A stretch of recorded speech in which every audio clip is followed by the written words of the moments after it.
All right, good morning, Ernest. It's Thursday, the 2nd of April, and we have one day left to go before Easter break. Today's topic is war. First of all, though, a short comment on your answers on the Stanford Prison Experiment. Very good answers. I mean, there's so many good answers. Almost all of you handed in, and they're so good. You've really understood it, I think. I especially liked those of you who use the terms formal, informal, sanctions, and so on, which is because I'm so concerned with those terms, so I'll get especially happy when you use them. But all of you did a good job. Yeah. Okay, today's topic: war. What is a war? What is the definition of a war? Well, there has to be violence, right? It has to do with killings. There has to be violence. Some definitions use size. Right. It has to be more than 1,000 people. I'm sure you come across that definition online. Some people say if it's less than 1,000 a year, it's not a war. That's not an ironclad, definition, but still, it gives you an idea that it should be sizable. There shouldn't be just some people fighting. But in my opinion, it doesn't need to be 1,000 every year, for instance. Doesn't have to be between countries, which we'll have a look at, right? There can be different sorts. War used to be nothing special, really. Throughout history, war has been the norm. War hasn't been, let's say, morally wrong, reprehensible, punishable, or something like that. War used to be normal, something that princes and kings did every year, usually in the summer in Europe.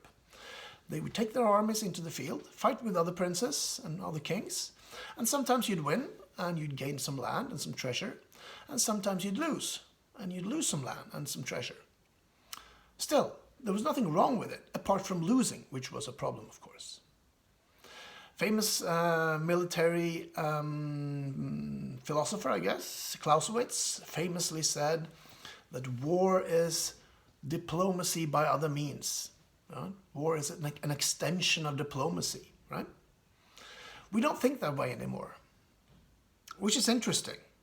Why has war gone from being okay, just another thing that a king can do, to being something that's wrong, something that's a crime against humanity, something that's punishable, something that we should avoid at all costs?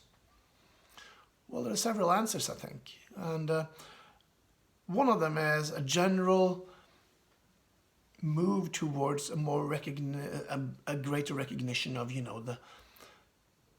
the moral good of avoiding suffering for normal people. Normal people didn't used to be that important in the big scheme of things. How the little people fared, how the soldiers, how civilians, what happened to them didn't matter that much. That has changed, at least in sort of modern moral philosophy. Every life has value, meaning that you can't just throw other people's lives away, even if you're a king or if you're a prince or a ruler or a president or whatever, right? So a greater respect for individual life.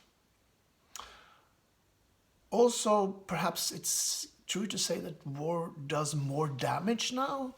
Societies have become more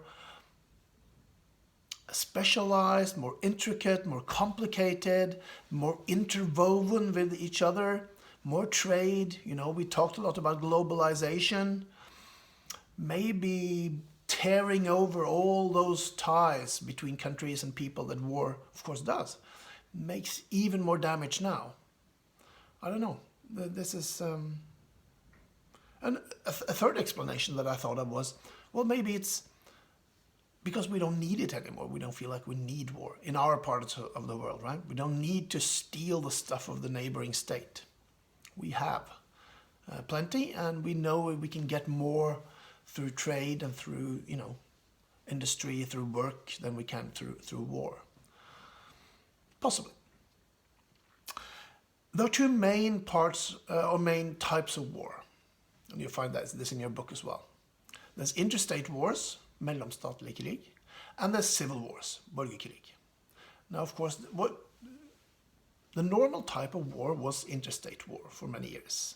Well, I mean, since the state became the norm. The war between different states also became the norm. You know, World War II between different states, World War I, 30 Years' War, 100 Years' War, all these are interstate wars. But it seems like they're getting more rare. You know, there's not really that many instances of one country invading another country anymore. It does happen, of course. It happened in Korean War, it happened in Crimea, in Georgia, but it doesn't happen that much. Why? Again, because perhaps the state also now knows that it damages too much. It loses so much money. I mean, the economics of this is so much bigger.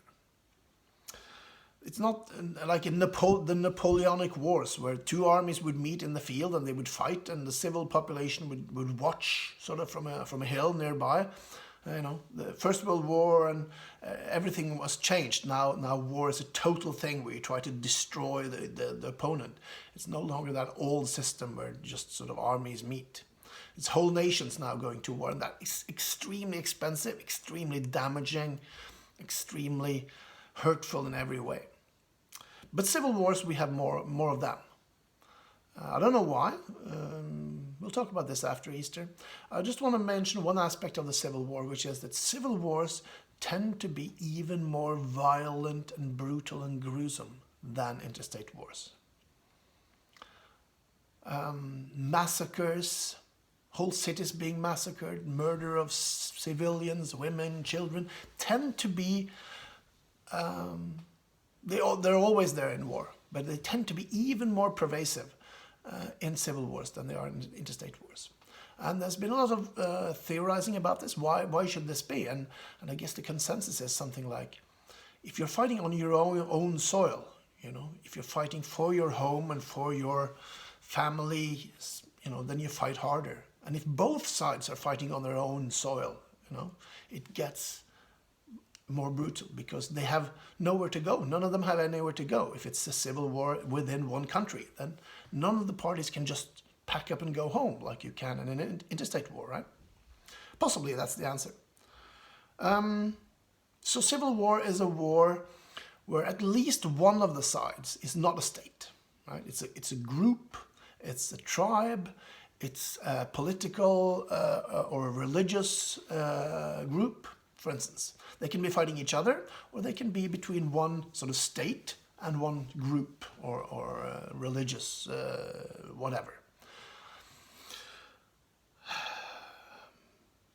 Yeah, okay, that's more or less it for today. We're going to have a lot more